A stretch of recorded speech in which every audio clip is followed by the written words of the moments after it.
Hello everyone, this is Syntax Error and welcome back to another tutorial. In today's tutorial, we're going to be taking a look at the triple shot bow. Now first of all, I would like to point out that there are indeed timestamps down below in the description, so you can go ahead and skip to whichever section you want to skip to. Now let's go ahead and take a look at what the item actually does. So if we go ahead and run the command / give triple shot bow, it will give us this triple shot bow, and the item ability is that the bow will shoot 3 arrows instead of 1, but the 2 arrows will deal half the damage but a lot of knockback. So for example, if I go ahead and summon a Ravager, you can actually see that the arrow will deal a lot of knockback, but the middle one will not. And the distance that the other 2 arrows will travel is actually depends on the distance that the middle travels as well. So yeah, let's get straight into the coding then. Alright, for the coding part, we are back in our custom items plugin, and the first thing that we can go ahead and do is go ahead and create a new Java class, and we're just going to name this item manager. So this is where we are going to be designing the item. Then first of all, we can go ahead and create a public static item stack, and we are just going to call it triple shot bow. Then we are also going to create a public static void, and we're just going to call it init, which stands for initialization, and we're just going to leave it as it is for the time being. Then we can go ahead and create a private static void, and this time we're just going to name it a triple shot bow. And then we can go ahead and create our item stack. So item stack item equals to a new item stack, and in the brackets we are going to put the material of the item, which in this case would be material dot bow. Then we're going to put a comma and put the amount as 1. Now we're going to get the item meta. So item meta, that's the wrong one. Item meta equals to item dot get item meta. Then now we're going to set the display name of the item. So we're going to type meta dot set display name, and in the brackets we're going to put our speech marks, and we are going to go into this website to get the color code symbol. The link to this website will be down below in the description, so you can just go ahead and get the color code symbol and paste it right in. And we can put a 6 next to it to represent gold in color. Then we can go ahead and put the name of the item as triple shot bow. Now we're going to set the lore of the item, so we can go ahead and create a list. So list, and in angle brackets we're going to put string, and we're going to name it as lore equals to a new array list. Then we are going to do lore.add to add lines of lore. Then we're going to paste in our color code in again, put a 6 for gold in color, and we're going to type item ability colon 3 shot. Then we are going to add another line of lore, so lore.add. Then we're going to paste in color code symbol, put a 7 for gray in color this time, and we're just going to put the description of the item ability. So shoot 3 arrows instead of 1. Full stop, and then we are just going to add another 2 lines of lore. We're just going to paste in the color code symbol again with a 7. The other 2 arrows deal half the damage. Then we're going to move down another line and add another line of lore. Paste in color code symbol with a 7, but a lot of knockback. Then we can go ahead and put our full stop and our semicolon. In the last few steps, we just have to do method.set lore as our lore. And then we can go ahead and put item.set item meta as our meta. And finally, triple shot bow equals to our item. And now we can move back into our init class that we created earlier and just create triple shot bow, and move back into our main class and just type item manager dot init. And with that, we are done with our design of the item. Now we can move on with the item commands. For the item commands, we are going to go ahead and create another new Java class, and this time we are going to name it commands. Then as usual, we are going to implement command executor. Then the next step, we are going to create a public boolean and call it on command. Then in the brackets, we're going to type command sender, comma, command, cmd, comma, string, label, comma, and finally string, square brackets, args. Then after we have done all of that, we are going to first of all check if the sender of the command is a player. So we're going to type if sender instance of player. Then we are going to move outside of our if statement and create an else statement. So which represents if the sender is not a player, then we are going to send them a message. So sender.send message, and in the brackets we're going to put our speech marks. Only players can use that command. Full stop. Then after that, we are going to return true. Now we're going to move back into our if statement again. So if the sender is a player, we are going to get the player that sent the command. So player equals to bracketed player sender. So we're just going to convert the sender into a player, and we are going to check if they are opt or not. So if player.isOpt, then we are also going to move out of our if statement first to create an else statement. So else, so it will represent if the player is not opt, we are also going to send them a message. So player.send message as you are not allowed to use this command. Then we are going to move outside of both the if statements and the else statements and just type return true. Now we can move back into our if statement. So if the player is opt, we are going to check the command that they sent. So if cmd.get name dot equals ignore case, and in the brackets we're going to put our speech marks and put the command that we want to listen for, which in this case would be give triple shot bow. So if the command that the player sent is give triple shot bow, then we're going to add the item into their inventory. So player.get inventory.add item, and in the brackets we're going to put the item that we want to add. So item manager dot triple shot bow. So after we've done all of that, we can just go back into our main class to list the command there. We can go ahead and just type get command, and we are going to put our speech marks inside of the brackets and move back into our command class, and just go ahead and copy this command here and paste it in. Remember that whatever we type here must be the exact same thing as whatever we typed here. Now, after we've done that, we can move outside of the brackets and just type .set executor new commands. The commands is basically just referring to our commands class. Now we can just go into our plugin.yml, which is under the resources folder, and just list the command there as well. So commands, and we are going to paste the command back in because it also has to be the same command. Then we are just going to put description on gives the player a triple shot bow.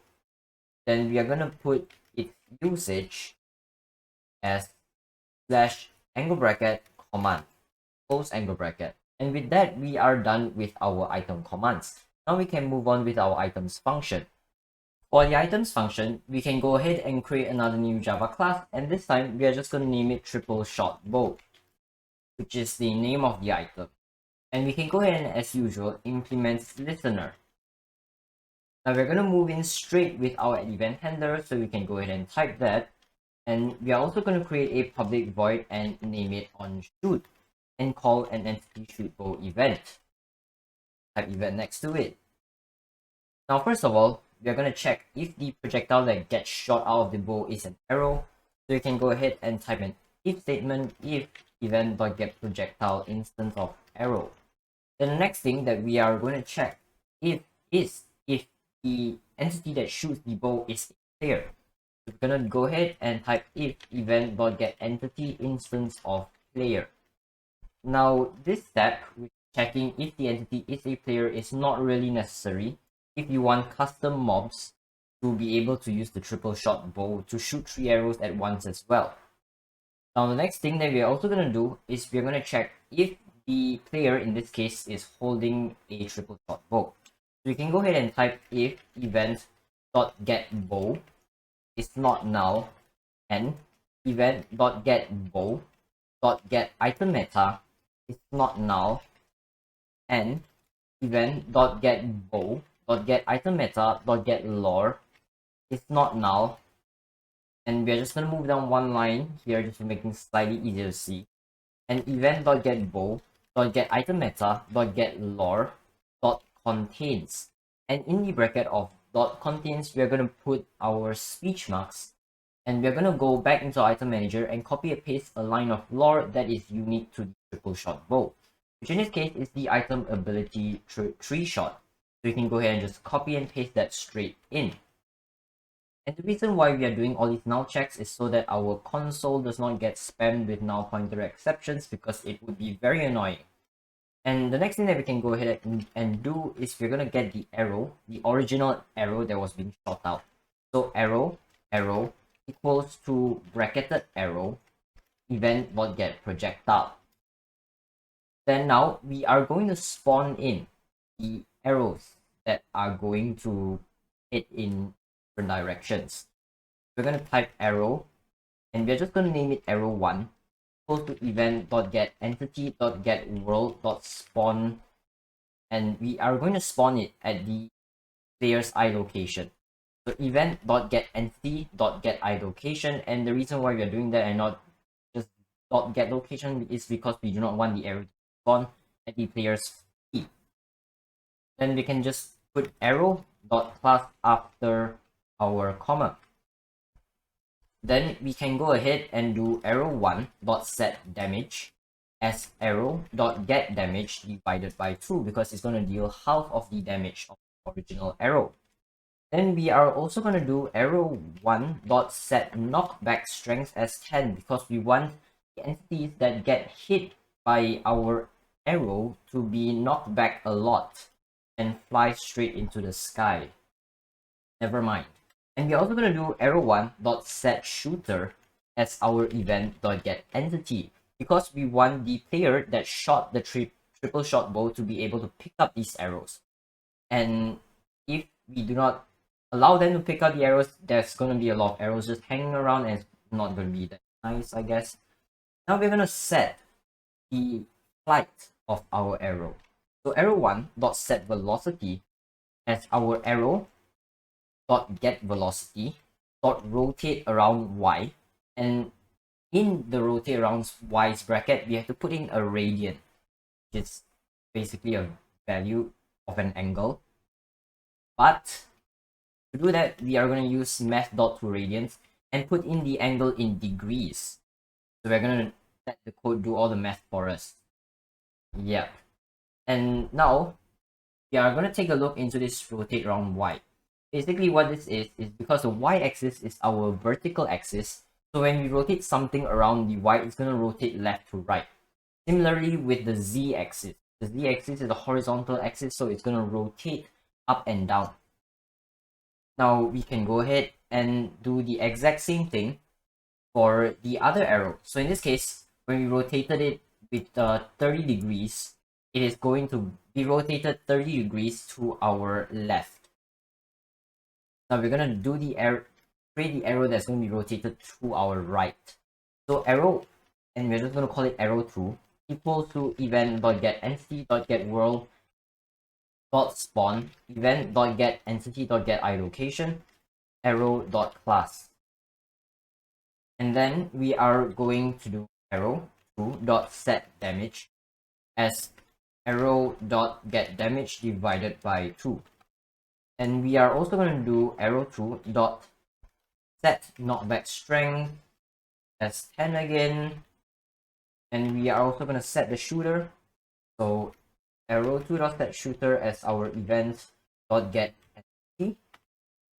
And then we are also going to set the velocity, which is basically how the arrows fly. So arrow2.set velocity as our arrow.get velocity.rotate around y. And then brackets, again, math.toRad, that's not the correct one. Now brackets, math.toRadians. And this time, instead of 30, we're going to do minus 30, negative 30. So it's going to rotate it to the right. And with that, we are technically done with our items function, so we can go back into our main class to register event. We can just go ahead and do get server, get plugin manager, register events, new triple shot bow, which is the name of our defense class, and just type this. And with that, we are done with our items function, and now all we have to do is just go ahead and build our artifacts, and I'll see you in the test server. Alright, we are back in our test server, and if we go ahead and run the command /give triple shot bow, it'll give us the triple shot bow. And if we go ahead and test down a Ravager, so let's just summon that. Summon Ravager and hit it, it would deal quite a lot of knockback. And I missed that shot. But anyways, if we go ahead and summon a mob with slightly less health, for example a villager, and okay, let's hope that this Ravager or this villager, so let's just knock him way over there. Now if we go ahead and just test the damage, and so we are going to test the side arrows first, so it's going to take 1. And the server is lagging, that's not good. 2. 3. I missed that. 4. 5. 6 shots. So it takes 6 shots for the side arrow, and if you go ahead and do the exact same thing again, and this time we are just going to test the middle arrow, so 1, 2, and 3. So it took 3 shots for the middle arrow. So that's the half damage done. And yeah, so that's the item done. So that's it for today's video, I guess. If you did enjoy today's tutorial, please leave a like and subscribe. It would be greatly appreciated. And if you do have any other ideas for future tutorials or plugins, feel free to leave them down below in the comments. And with that all said, thank you all for watching, and I'll see you when I see you in the next video. Bye!